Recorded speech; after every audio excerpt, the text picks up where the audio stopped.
संख्या में कही, लेकिन काफी भारी निश्चित अध्यापिका अध्यापिका जी, प्यारे छात्र एवं छात्र। इतिहास क्या था इसका परिचित हो गया। 12 मार्च 1930 से गांधी यात्रा की जो शुरुआत हुई थी,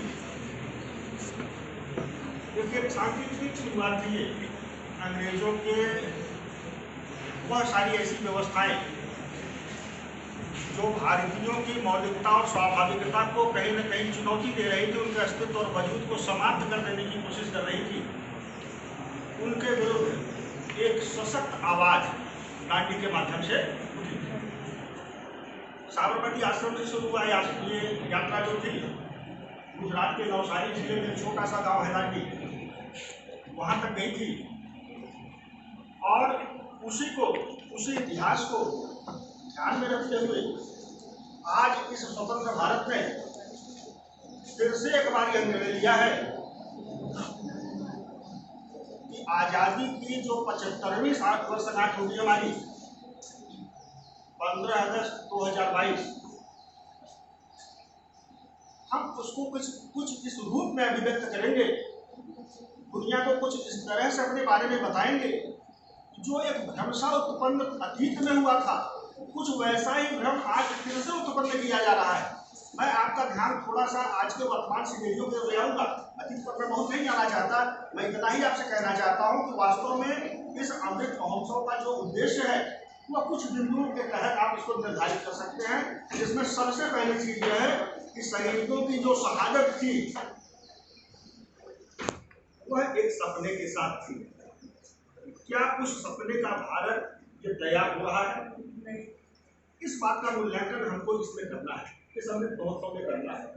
दूसरी चीज है, जो सनातन भारत रहा है हमारा, वह सनातन भारत क्या आज के वर्तमान भारत के साथ तालमेल बना पाया है, इसका भी मूल्यांकन करना है। और तीसरी चीज जो है, अतीत का जो भारत है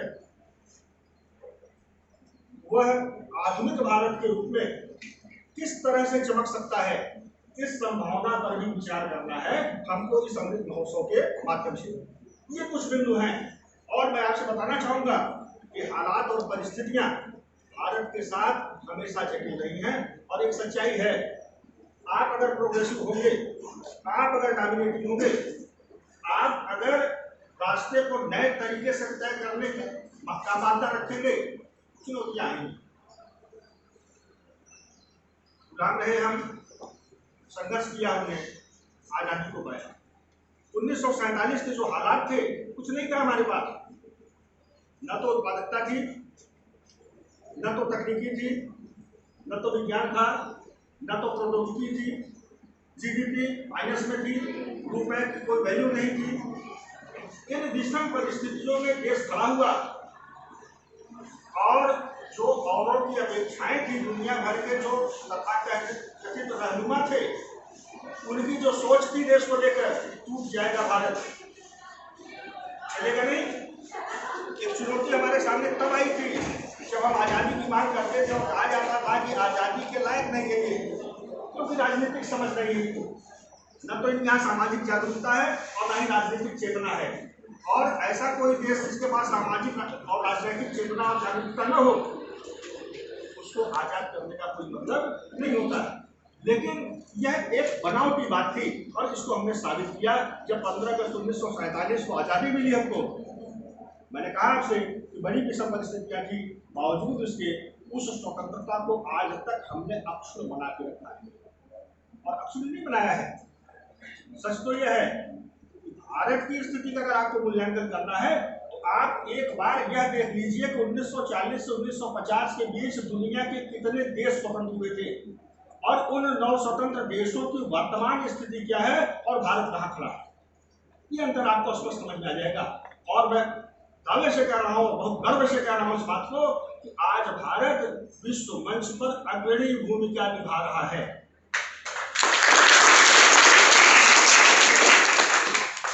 मैं आपको एक रिपोर्ट बताना चाहूंगा, अभी कुछ दिन पहले की रिपोर्ट है, एक स्वीडिश एनजीओ कंपनी है, उसने रिपोर्ट दी है जिसमें उसने कह दिया है भारत के बारे में कि भारत में लोकतंत्र खतरे में, डेमोक्रेसी नहीं रहती। और मजे की बात यह है कि भारत में लोकतंत्र नहीं, क्यों नहीं है? क्योंकि मीडिया यहाँ आजाद नहीं है। क्यों नहीं है? क्योंकि यहाँ राजनेताओं को बोलने की आजादी नहीं। क्यों नहीं है? क्योंकि जनता यहाँ बड़ी उकता रही है। कहाँ से रिपोर्ट मिल गई उसको? कहाँ सर्वे कर लिया उसने?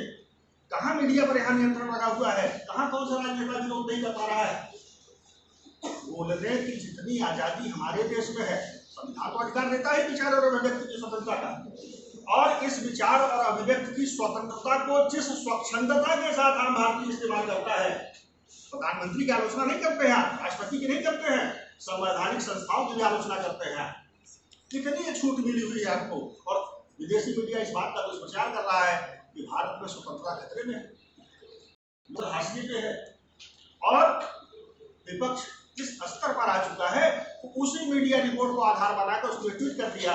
हमारे विपक्ष के नेता ने, नाम लेना मेरा नहीं ठीक है, आप समझ जाएंगे, आपको कुछ कहते हैं लोग उनको, उन्होंने ट्वीट कर दिया कि लोकतंत्र की ये कोई, भारत में लोकतंत्र समाप्त।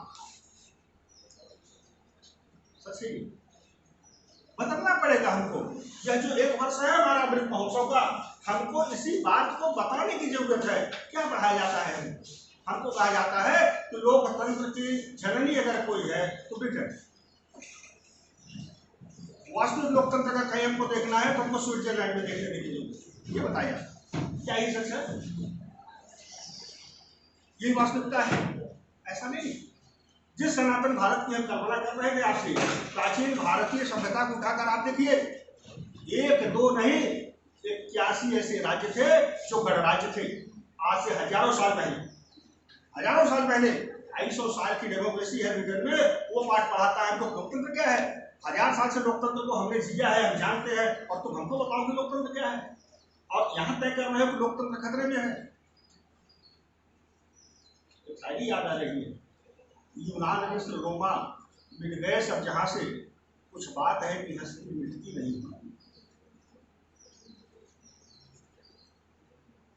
आप भारत के इतिहास को 1000 साल से लेकर आज तक गिनते रहिए। बहुत सी स्थितियां परिस्थितियां अनुकूल भी हुई और प्रतिकूल भी हुई, लेकिन भारत ने कभी अपनी स्वाभाविकता और मौलिकता को खोया नहीं है। डर किस बात का है? क्यों भारत की छवि को इस तरह से दुनिया के राज्य, कुछ तथाकथित राज्य भारत की छवि को इस तरह से डैमेज करना चाह रहे हैं, और क्यों यह जरूरत आ गई इस अमृत महोत्सव को मनाने की? है 75वां वर्षगांठ की, सच है, लेकिन इसको वास्तव में सही रूप में हमको अभिव्यक्त करना है। कारण है उसका कि आज अंतरराष्ट्रीय विश्व मंच पर भारत की जो उपस्थिति है वह किसी से छिपी नहीं। इतनी बड़ी महामारी कोरोना की आई, WHO भी कह रहा था कि कोरोना की विपदा भारत की स्थिति पर निर्भर करेगा, और अनुमान लगा के बता रहे थे कि कम से कम 2.5 करोड़ लोग मारे जाएंगे भारत में। कोई तैयारी नहीं थी हमारी, कुछ नहीं कर पाते उसमें तैयारी थी।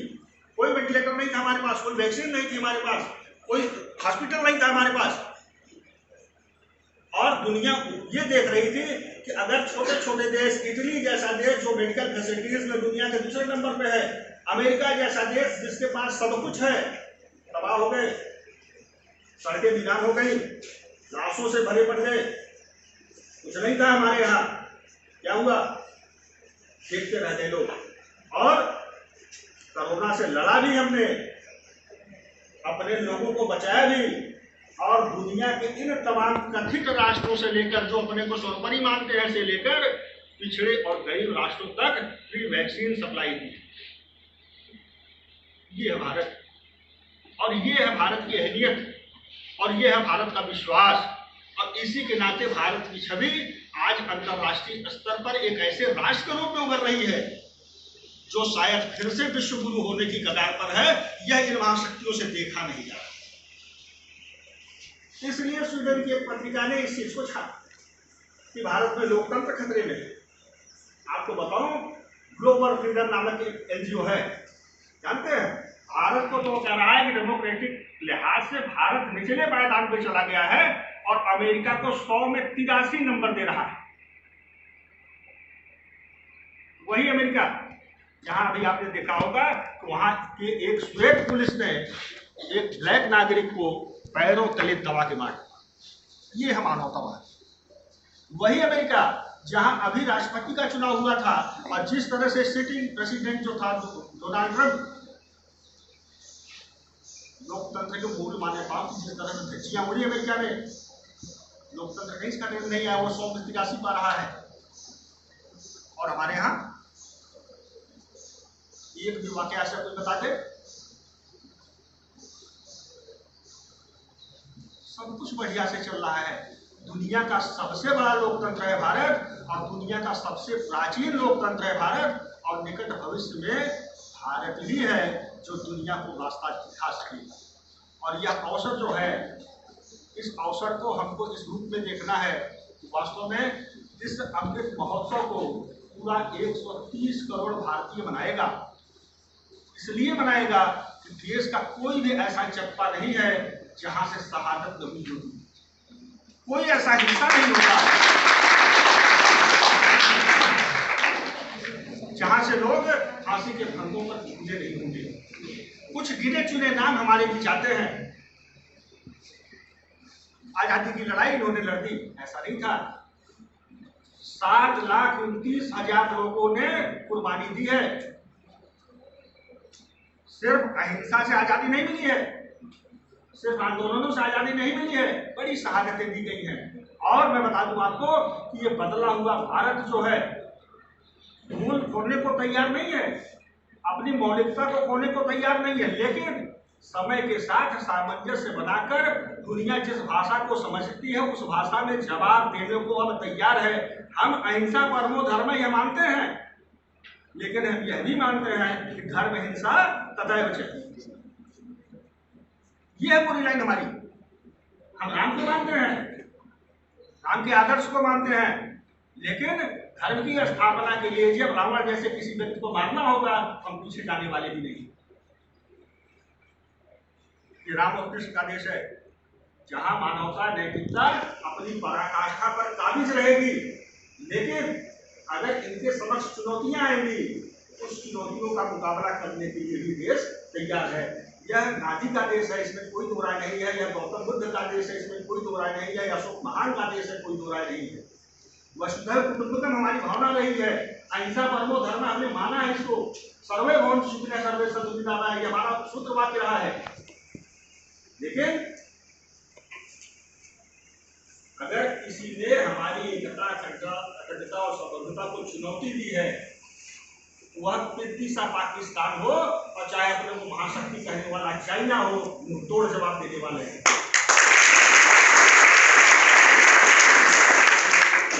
ये है हमारा भारत। इसको बताना है हमको इस अमृत महोत्सव में। हमने अपने मुल्क को नहीं खोया है, हमने भी बम बनाया है। 1974 में पहला परीक्षण किया था हमने और 1998 में उस न्यूक्लियर पावर को पूरी तरह पा लिया हमने। लेकिन 98 से लेकर आज 2021 तक एक भी इंसिडेंट आप ऐसा नहीं बता सकते हैं। बम का इस्तेमाल तो दूर की बात है, जब बम के माध्यम से हमने भयावह किया, किसी को ब्लैकमेल किया, कभी हमारे मुंह से नहीं निकलता है। लेकिन यह सच है, अगर बम की भाषा समझोगे उसे भी समझाएंगे। अब ये वो भारत नहीं है, ये मैं नहीं कर रहा हूं, ये चीन ने कहा। अभी जिस तरह से बॉर्डर पर फिंगर एट से फिंगर वन के बीच संघर्ष हुआ, गलवान घाटी में जिस तरह से सैनिकों का आपस में झगड़ हुई, बड़ी धमकी दिया चाइना ने। रोज एक वीडियो जारी कर देता था, ये मिसाइल, वो मिसाइल, ये बम, वो बम, ये तो क्या था सर, सब चाइनीज माल था। चाइनीज माल जानते हैं ना, बड़ा चक चक करता है खाना, लेकिन कंफ्यूज करके बंद खत्म। खूब हवा बनाया, क्या हुआ, वापस जाना पड़ा, रास्ता नहीं मिल रहा था। और उस चाइना ने कहा बदल गया है भारत। वो आया था 2013 वाला भारत में। 2013 में भी चाइना की सेनाएं इसी तरह से घुसपैठ की थी। और मैं आपको नाम लेके बता रहा हूँ, प्रधानमंत्री उस समय मनमोहन सिंह साहब थे और देश के रक्षा मंत्री उस समय AK एंटनी साहब थे। जानते हैं रक्षा मंत्री हमारा चीन गया और घुटनों पर बल बैठ गया, कहा 14 में चुनाव लड़ना है, सेनाएं नहीं हटा लेंगे, हम करेंगे क्या? हाथ जोड़े नतमस्तक हुए, तब जाके चीन ने दया की और सेना को वापस ले लिया। फिर गुस्सा था 19 से, फिर उसको यही उम्मीद थी कि वही भारत है, फिर ये घुटनों के बल बैठेगा। लेकिन तो भूल गया था कि वो भारत नहीं है, ये दूसरा भारत है। ये सठे साठे समाचरित वाला भारत है, जिस भाषा में समझोगे उस भाषा में जवाब देने वाला भारत है। तब उसको कहना पड़ा कि वो भारत नहीं है, ये तो बदल गया है। अच्छा है, समय रहते समझ गया वो, और वही नहीं समझा। इस घटना ने एक ऐसा मैसेज किया है पूरी दुनिया को, दुनिया मिलमिला रही है। अमेरिकी रक्षा विशेषज्ञ की रिपोर्ट में बता रहा हूं आपको, उसने अपने राष्ट्रपति को आगाह करते हुए कहा कि चीन के चक्कर में बहुत मत पड़ो, भविष्य में आने वाली चुनौतियां भारत से हैं, भारत को देखो, वो क्या करेगा, कैसे जाएगा, कुछ समझ नहीं आ रहा है। अगर अगला मुकाबला होना है तो भारत से होना है, और अगर दुनिया यह समझ रही है कि अमेरिका जैसे देश का मुकाबला भारत से होना है, तो भारत को अभी से ऐसा अंडर एस्टिमेट कर दो, उसकी छवि को ऐसे डैमेज कर दो, दुनिया को बताने लोगों की लोकतंत्र खतरे में है, मीडिया पर बैन है, नेताओं को बंद कर दिया जा रहा है, किसी को बोलने नहीं दिया जा रहा है। अरे एक ऐसा देश है जिससे साथ रहने की जरूरत है। ये छवि को खुलखुली और खराब कर देने की प्रयास है। ये हर एक भारतीय की यह जिम्मेदारी है। हम बताएं इसको, हम समझाएं इसको, और हम बढ़ चढ़कर इस महोत्सव में भाग लेकर दुनिया को बताएं कि 130 करोड़ भारतीय स्वतंत्र था, स्वतंत्र है और स्वतंत्र रहेगा। इस देश के साथ हम मर मिटने को भी तैयार हैं, इस देश के साथ हम अपनी आन बान शान को जोड़कर देखने के लिए तैयार हैं। किसी विदेशी रिपोर्ट के माध्यम से हमको अपने देश की छवि को तय करने की जरूरत नहीं। मैं समझ सकता हूँ कि इस अमृत महोत्सव तो बड़ा लंबा प्रोग्राम, ये बहुत समय तक चलेगा। आज माननीय प्रधानमंत्री जी अहमदाबाद में हैं, वहाँ से उन्होंने शुरू किया इसको। आपके प्रदेश के मुख्यमंत्री चौरा चौरी में हैं, वहाँ से उन्होंने शुरू किया इसको। और दिल्ली के मुख्यमंत्री अरविंद केजरीवाल जी कनॉट प्लेस पर हैं, वहाँ से शुरू किया है उन्होंने इस अमृत महोत्सव को। मतलब कह सकते हो आप, पूरे भारत को फिर से एक साथ खड़े होकर अपनी इस बात को फिर से दोहराने की जरूरत है। यह अमृत महोत्सव जो है हमारा, समुद्र मंथन जानते हैं आप, जहर पहले आया था फिर अमृत आया था। जहर है ये लिया हमने, जहर आएगा तो सूद ही पिएगा। दुनिया में कहीं सूद नहीं मिलता है, सूद भारत में ही है। जहर भी हम पिएंगे और अमृत भी हम पैदा करेंगे। दुनिया का जो जहर है उसको हम पीने को तैयार हैं, और दुनिया में हम अमृत देने को तैयार हैं। दुनिया किससे विचलित न हो। भारत की इस पराक्रम से, भारत की इस उपलब्धि से दुनिया को घबराने की जरूरत नहीं है, क्योंकि एक ऐतिहासिक तथ्य रहा है। भारत कितना ही शौर्यवान रहा हो, भारत कितना ही ताकतवर रहा हो, भारत ने कभी विस्तारवाद को नहीं अपनाया है, भारत ने कभी किसी की सीमाओं का अतिक्रमण नहीं किया है। अगर अतीत में नहीं किया है भारत ने, तो भविष्य में भी नहीं करेगा, इस बात की गारंटी है। और इस अमृत महोत्सव के माध्यम से भारत की इसी शानदार छवि को दुनिया के सामने प्रस्तुत करने का एक प्रयास है। इन्हीं शब्दों के साथ मैं अपनी वाणी को विराम देता हूँ।